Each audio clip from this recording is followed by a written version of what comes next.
Hello, boys and girls, and those who like to bounce in between. Comrade Dankey here with another tale from my dear home state, the state of Tennessee. Just another tale of corruption and uh, and just bullshit from my brilliant home state. So today's story, uh, this is from Raw Story, published a month ago by Sarah K. Burris, titled Republican Tennessee House Speaker's Office Tried to Frame an Activist Who Stood Up to Him. Report. Tennessee House Speaker Glen Casada and his new office may have tried to frame an activist who challenged a Republican lawmaker during the legislative session, and now a district attorney is asking for an investigation. This is not the first time we're gonna hear about old Glenn. I'm not sure if that's him, but we're gonna be seeing plenty more of old Glenn. Uh, and it's not good, folks. Glenn has been a naughty little boy. All right, Glenn needs to go sit in the corner. Glenn is just a shitbag, ladies and gentlemen. We're gonna find out just what little sad Glenn has been up to. According to a cursory investigation by News Channel 5 in Nashville, the speaker's chief of staff may have lied about a student simply to remove access. Quote, this was an extreme form of retaliation where you're willing to lie to take away somebody's freedom. End quote. Justin Jones, a Vanderbilt Divinity student activist, told News Channel 5. Casada has been the target of protests during the legislative session, both for his opposition to voting rights protections and his resistance to removing the statue of a Confederate general from the state capitol. Uh, Quote, this was a mean group, Jones said. You see a sort of drunkenness with power. There's an extremism that's happening. Former House Speaker Beth Harwell was unafraid to meet with the students in the past and hear their concerns, but Casada has refused, like a little bitch. Uh, as a result, the protest from students escalated. A cup was thrown into the speaker's elevator in late February, and that's when Jones was arrested for assault. He threw a cup in. What? How is that assault? You throw a cup at somebody? That's like okay, maybe if the cup was like full of like nails or something, I don't know. Jesus Christ, Glenn, grow a fucking pair. Grow a pair of testicles. You're running away from like fucking Vanderbilt Divinity students now? Jesus Christ, dude. If Jones promised to have no contact with Casada, he could be released with no charges. Alright, so that's Glenn's way of shaking people down. They throw a cup at him, and Glenn pussies out and threatens to have him arrested for assault unless unless they don't come near him anymore. Wow. real big balls on Glenn. Uh, I've obeyed it, Jones promised. This many months later, I've not had any contact with Casada or have not been at the Capitol, so I have followed the no contact order. But in early March, Nashville District Attorney General Glenn Funk, what is it with the Glens here? You got too many Glens. Filed a motion to revoke Jones's bail, saying Jones had sent a threatening email to Casada's chief of staff in which he copied the House Speaker. The email violated his bond. What? What? If Jones promised to have no contact with Casada, okay, he sent it to Casada's chief of staff. Yeah, we're gonna be hearing I think in part 2 about Glen Casada's chief of staff, but let's just say he has a little problem uh with blow. Jesus Christ. It's like it's embarrassing as fuck that I'm from the same state as these guys and they're supposed to be like our elected officials. They're running away from students. They're threatening them with arrest for getting cups thrown at them. And now they're like violating or revoking this kid's bail. It was a shock because it was my freedom, Jones said. If this would have went uh through to revoke my bond, I would be in jail right now until my court date. So this is not something I take lightly. Jones later learned that the DA's motion was based on a photo of an email with the date of March 1st on it, and that was one day after the known contact order. The original email was actually sent February 25th, prior to his arrest. Good job, big brain Glenn, you stupid asshole. And good job to your chief of staff, too. Doing too much cocaine probably couldn't make any fucking sense about it. Probably saw the email, was like, what the hell is this? This kid needs to be indicted. Let me do another line real quick. God. The district attorney ultimately admitted that they got the information from the speaker's chief of staff and didn't confirm whether the evidence was factual. You have some of the most powerful people in the state who are willing to file a false report and to file false paperwork and to manipulate paperwork to take your freedom away, Jones said. That's something. That's scary. Casada is claiming he knows nothing about the incident and his chief of staff is refusing to answer any questions. Probably trying to score some more cocaine. Too busy to answer your questions, dude. This isn't the first time the chief of staff has has lied about interactions with Jones. At one point, he claimed the reason he wouldn't agree to a meeting with Jones and student activists because Jones misspelled the word capital in his email address, and as such, he didn't get the email. What a pussy. Alright, that is just. This guy, they're not saying his name, but this guy's name is Ken Cothran, ladies and or Cade Cothran. Uh, my mistake. Cade Cothran, ladies and gentlemen. Cade Cothran is a great mind of Tennessee. He's helping our state, get it back on track. He's doing it. He's doing his best. He's trying his best, guys. All right, I for one am gonna stick up for Cade Cothran. He's trying his best. It's a stressful job. Sometimes you have to do a little bit of coke to, you got some student activists trying to hassle you with some questions about how corrupt you are, and sometimes you just want to just cut all the bullshit out and do some coke and just tweet some racist shit out to your friends. um the kid, he misspelled the word capital, so I didn't see his I didn't see the meeting time, so it was too late. Sorry. We got our wires crossed. What an idiot. To make matters worse, the investigation into the office has uncovered a seedy underbelly of racist exchanges calling black people idiots. It just keeps getting worse. It just keeps getting worse for old Glenn and his dumbass fucking chief of staff, Kate Cothran.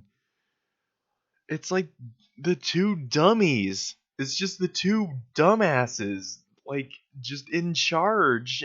I'm just so stupid. They just keep doing one dumb thing after another. It's just layers of stupidity built on top of each other. It was done to put me in jail, Jones said. which is scary that somebody in such a public office, an office that swears to uphold the state constitution, an office that is in charge of a $38 billion budget, is doing something like this. I mean, it's shameful. Hmm. Breaking text from House Speaker at Glen Casada's chief of staff. Black people are idiots. Great fucking job, you idiot. God, Jesus.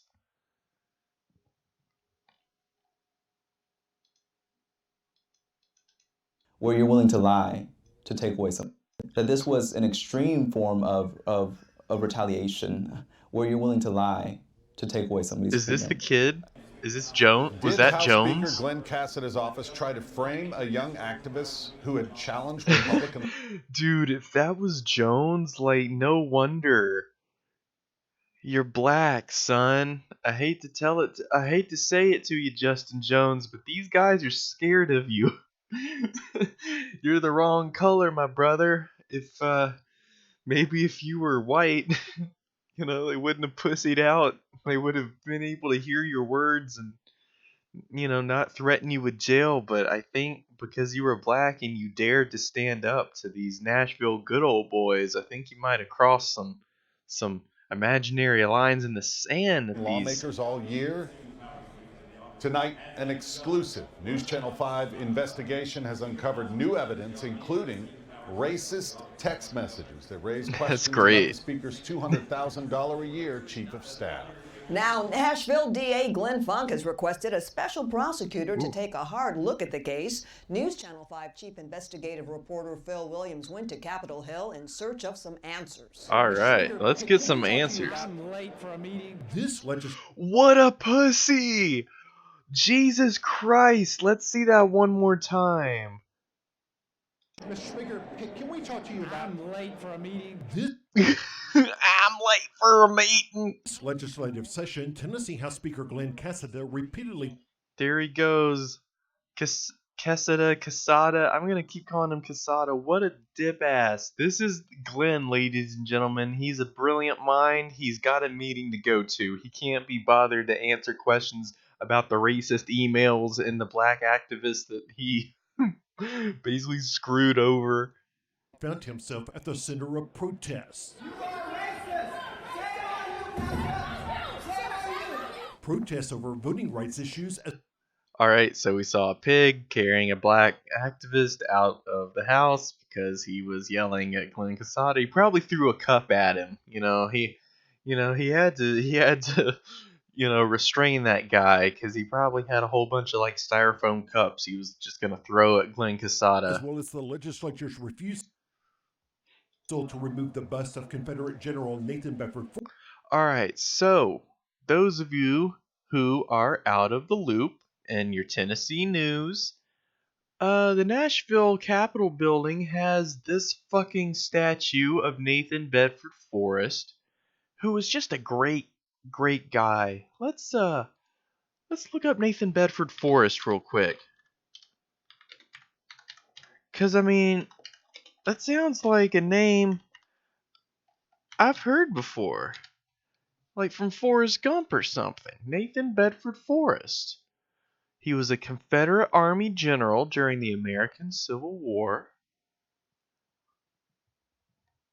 He has remained highly controversial in Southern racial history, especially for his alleged role in the massacre of black soldiers at Fort Pillow, his 1867 to 69 leadership of the white supremacist Ku Klux Klan, and his political influence as a Tennessee delegate at the 1868 Democratic National Convention.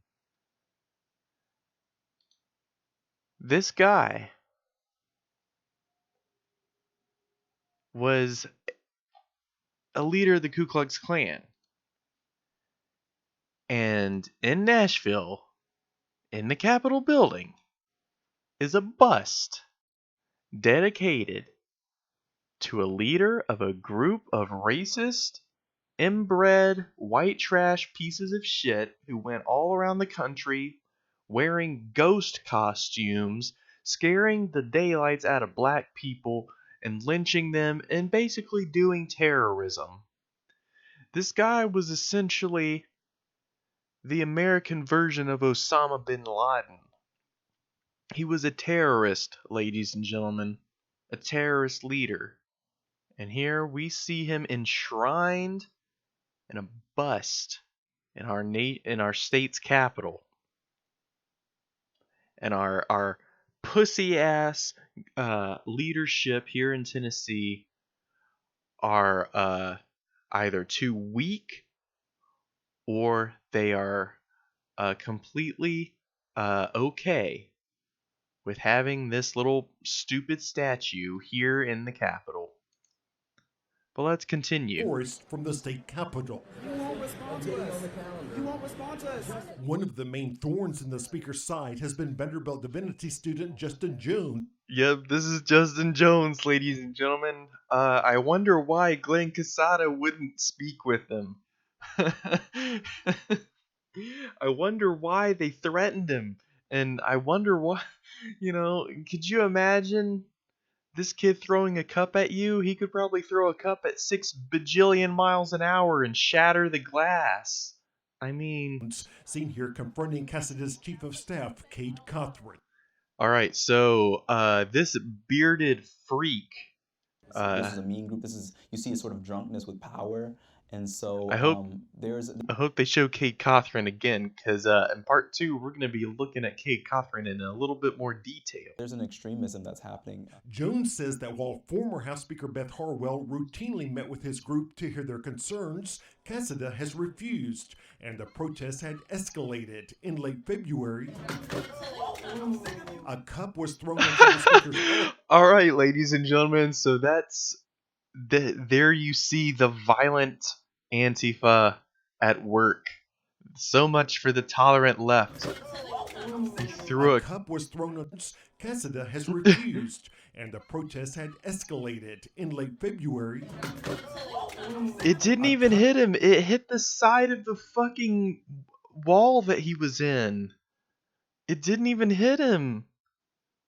What a pussy. He's like, ooh, he threw a cup at me. Ooh, get a restraining order against him. A cup was thrown onto the speaker's elevator, and Jones was arrested for assault. Assault? Seriously? It was a cup. It was a cup with like Starbucks in it or something. He was released on bond on the condition he have no contact with Casada. I've obeyed it. This many months later, have not had any contact with Casada or... Well, you should have thought about that before you sent the letter, before you did anything to get the restraining order from Casada. You should have had, like, I don't know, a premonition or something, dude. I have not been at the Capitol, so have followed the no contact order. But in early March, DA Glen Funk's office filed this motion to revoke Jones's bond, citing an email Jones had allegedly sent to Casada's chief of staff that was copied to the House Speaker, thus violating his bond conditions. Jones knew it wasn't true. It was a shock because it was my freedom. It was me. If this would have went through to revoke my bond, I would be in jail right now until my court date. And so this is not something I take lightly. The young activist later learned that the DA's motion was based on this photo of an email with the date of March 1st, just one day after the no contact order. Yeah, this is you misspelled capital. He had misspelled the word capital in his email address. And text messages provided by a former acquaintance shows an exchange with Casada in which Cothran appears to refer. Oh no. Okay, guys, so in part 2, we will resume our look into just the wonderful, wonderful people at the Tennessee House. So yeah, stay tuned for part 2, where we learn all about Cade Cothran and his penchant for cocaine, ladies and gentlemen. He does that pure white snow.